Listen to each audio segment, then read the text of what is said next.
How's it going, guys? I'm Connor from Running Warehouse. Today I'm here with world-famous ultra marathon runner, Zach Bitter, and we're going to be talking about the latest ultra running shoes coming into 2022. There's a lot of great options in every silo, from road running to trail running.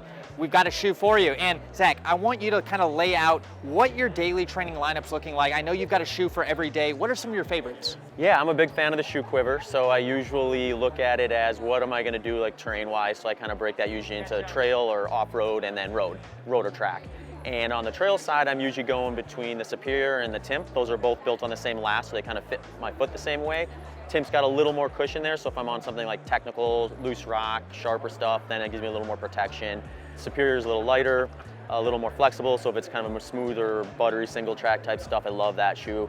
On the road, I'm usually going between the Rivera and the Escalante Racer for the most part. Escalante Racer is going to be a little more for some of those faster runs, like longer intervals, short intervals, tempo runs, that sort of stuff. And then the Rivera, I'll a lot of times slide into for kind of more base miles, training miles.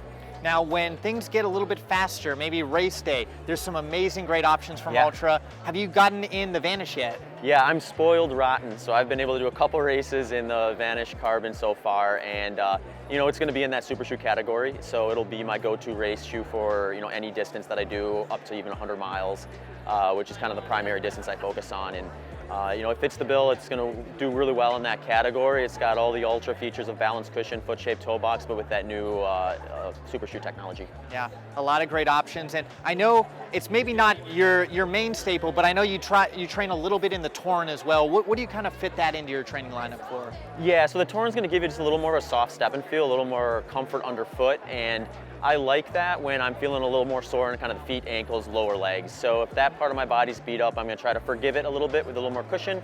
Whereas if my knees and hips are maybe a little sore, I might stay away from that cushion and just get a little more precise landing point and go into something like the Escalante Racer for a little more of a firm ride. But the Torin will show up on some of those recovery runs, especially if I had a little more aggressive workout the day before.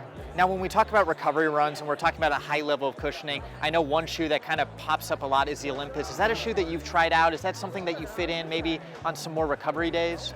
Yeah, I'll put the Olympus on from time to time. It's built on one of our higher volume lasts, so someone with a moderate to high volume foot is going to really love that shoe. Folks who've been in the Lone Peak will like it too. It's built on the same last. But yeah, you get that 33 millimeter soft step-in feel. You have the Vibram outsole, so real tacky even on wet rocks and things like that. I'll throw that thing on from time to time. Sometimes even if it's just a hike, sometimes I'm not always going out for a run, or I'm in off season, I want to move around, but I don't want to be doing anything too structured. And the Olympus certainly will find its way onto my foot every once in a while for those purposes. So you're probably looking at some upcoming races in the near future. Is there any shoes that you really feel are going to be perfect for some of those upcoming attempts? Yeah, I think a shoe that'll find its way into my rotation and a build up to whatever race I do next is going to be the Outroad. And that one I think is going to be just this great kind of jack of all trades, or like multi-surface type of shoe where it's going to fit my foot well. It's built on the same last as the Rivera, so I'm confident that it's going to feel the same way.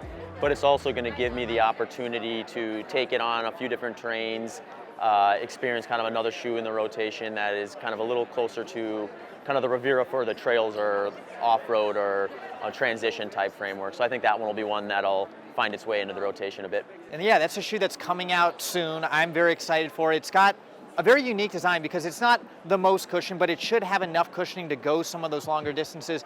And the traction story is very unique. Can you talk a little bit about the lug layout and how that might work well on a variety of terrain? Yeah, so I think one thing that the brand is kind of doing is they're trying to position the Timp to be a little more of a true trail outsole. So in the past, some people would use the Timp a little bit more as a crossover shoe like that. I would still think it was a little more in the trail category. The Outroad is going to be very much more specific to where you go out there on a road, you're not going to feel like you're on mountain bike tires. But if you do get yourself out on some trails, stuff like that, you're not going to also feel like you have like a smoother outsole like you would find on a road shoe. So you're going to have that little bit of flexibility to move from terrain to terrain. Perfect. Well, Zach, thank you for kind of guiding us through your entire quiver, from the roads to the trails to race day. Ultra's got a shoe for you. If you're looking to get any of these shoes on your feet, you can find them here at Running Warehouse.